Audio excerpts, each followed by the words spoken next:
আসসালামু আলাইকুম রহমতুল্লাহি বারাকাতু।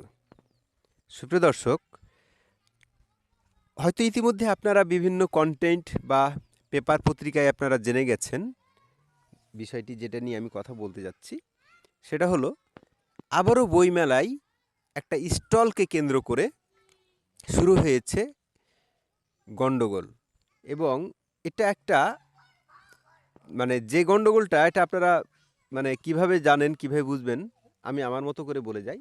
সেটা হচ্ছে যে আপনারা জানেন কয়েকদিন আগে তৌহিদি জনতার ব্যানারে সব্যসাচী স্টলটি বন্ধ করা হলো। একদম সরকার তাদেরকে ডেভিল হিসেবে না দেখে, তাদেরকে অ্যারেস্ট না করে, তৌহিদি জনতা তাদেরকে না অ্যারেস্ট করে, তাদেরকে আইনের আওতায় না নিয়ে এসে সব্যসাচী স্টলে হামলা চালালো। তারা জুতা টাঙিয়ে দিল। এরপরে তাদেরকেই তাদের কথা অনুযায়ী শতাব্দী ভব অর্থাৎ সব্যসাচীর প্রকাশনীর যে মালিক, তাকে অ্যারেস্ট করা হলো।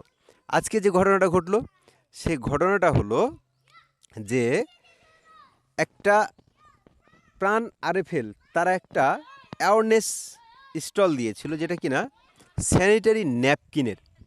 এই স্যানিটারি ন্যাপকিনের স্টলটিকে নিয়েও তারা হুলস্থুল কাণ্ড ঘটিয়ে ফেলেছে। অর্থাৎ স্যানিটারি ন্যাপকিনের এই স্টলটিও বন্ধ করা হয়েছে। এখন তাদের কাছে কথা হলো, স্যানিটারি ন্যাপকিন খুব গোপন একটা জিনিস। এই গোপন জিনিস মানুষের সামনে প্রদর্শন করা উচিত নয়। আমার প্রশ্ন হচ্ছে, তাই যদি হয়, স্যানিটারি ন্যাপকিন যদি গোপন একটা জিনিস হয়, এখনও যদি আমরা 100 বছর পিছনের চিন্তাভাবনা করে থাকি, তাহলে আপনি চিন্তা করেন তো, স্যানিটারি ন্যাপকিন বই মেলাতে একটা স্যানিটারি ন্যাপকিন কতটা প্রয়োজন। অনেক স্টলে যারা সেলস কর্মী আছেন, অনেক স্টলে মালিক আছেন যারা কিনা ফিমেল, অনেক স্টলে আছেন বা অনেক দর্শনার্থী আছেন ফিমেল, অনেক নারী আছেন যারা কিনা বইয়ের পাঠক, কবিতা পাঠক বা কবি বা দর্শক গ্রাহক, অনেক ফিমেল আছেন যারা কিনা বইমেলায় যাবেন। এমন একটা অকওয়ার্ড সিচুয়েশনে পড়ে গেলে সে কি করতে পারে? আপনারা কি, এমনটা তো হতে পারে যে তার অবচেতন মনে কিছু একটা ঘটে গেছে, তখন তার এই বিব্রতকর পরিস্থিতিটা আপনারা দেখে আপনারা তখন ফায়দা লুটবেন, নাকি তার চেয়ে ওইখানে একটা স্যানিটারি ন্যাপকিনের আছে, শোরুম আছে। ইভেন দো ওই স্যানিটারি ন্যাপকিনের যে দোকানটা, এটা একদম পুরো বিনামূল্যে। এবার এই স্যানিটারি ন্যাপকিনকেও দোকানটি বা স্টলটিকে তারা বন্ধ ঘোষণা করেছে অলরেডি। শেষ খবর পাওয়া পর্যন্ত এই স্যানিটারি ন্যাপকিনের দোকানটিও বন্ধ রাখার নির্দেশ এসেছে।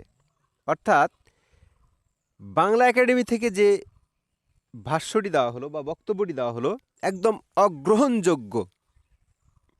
ধিক্কার জানাই। বাংলা একাডেমি থেকে বলা হলো,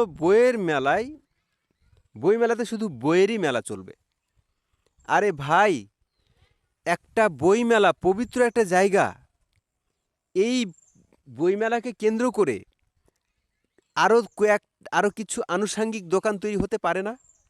এখন একটা বইয়ের মেলাতে যদি কেউ অসুস্থ হয়ে যায়, আহত হয়, আঘাতপ্রাপ্ত হয়, সেখানে আশেপাশে একটা ওষুধের দোকান থাকতে পারে না?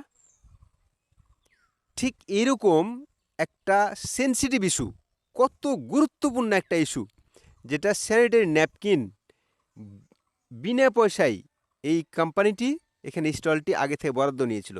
তাহলে আমার প্রশ্ন হচ্ছে, বাংলা একাডেমিকে আপনারা মৌলবাদের উত্থান নিজেরাই ঘটাচ্ছেন এবং মৌলবাদীদের আপনারা প্রশ্রয় দিয়ে, আশ্রয় দিয়ে এই দেশটাকে তালেবান এবং জঙ্গি দেশ হিসেবে আপনারা বিশ্বের দরবারে আপনারা পরিচিতি করতে চাচ্ছেন। কারণ বইমেলা এমন একটা জায়গা, এখানে দেশি বিদেশি বিভিন্ন পাঠকের, বিভিন্ন সাংবাদিকদের চোখ থাকে। এই ইমেজ বহির্বিশ্বের নিশ্চিতভাবে ভাবমূর্তি বিশাল বড় ক্ষুণ্ণ হয়েছিল ওই শতাব্দী ভবর স্টল বা সব্যসাচী নিয়ে।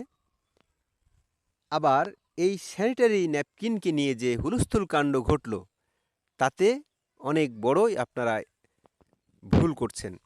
তাহলে যদি আপনারা এই স্টেটমেন্ট যে বইয়ের দোকানে বই বিক্রি হবে, অন্য কিছু বিক্রি হবে না বা অন্য কোনো স্টল না থাকাই উচিত, তাহলে যখন এই স্টলটি দেওয়া হলো তখন আপনারা পারমিশন দিলেন কেন? আপনারা তখন কোথায় ছিলেন?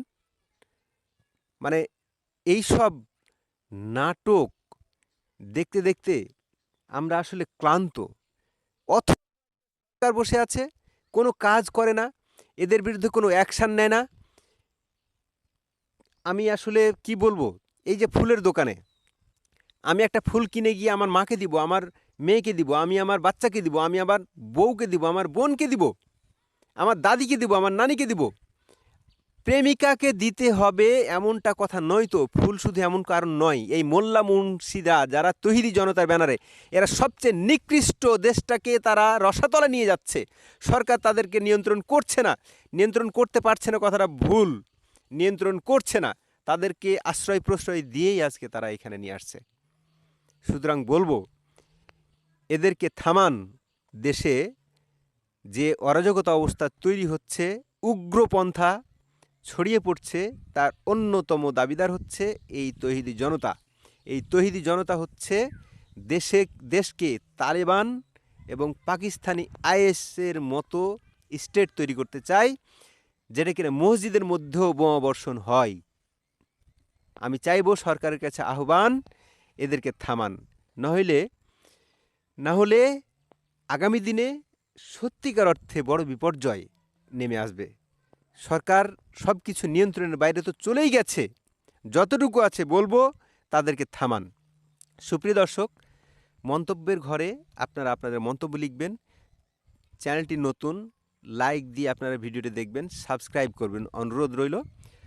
সুপ্রিয় দর্শক, কথা হবে অন্য কোনো একটি প্রসঙ্গ নিয়ে, অন্য কোনো একটি ভিডিওতে। সে অপেক্ষায় ভালো থাকবেন। আসসালামু আলাইকুম রহমতুল্লাহি ওয়া বারাকাতুহু।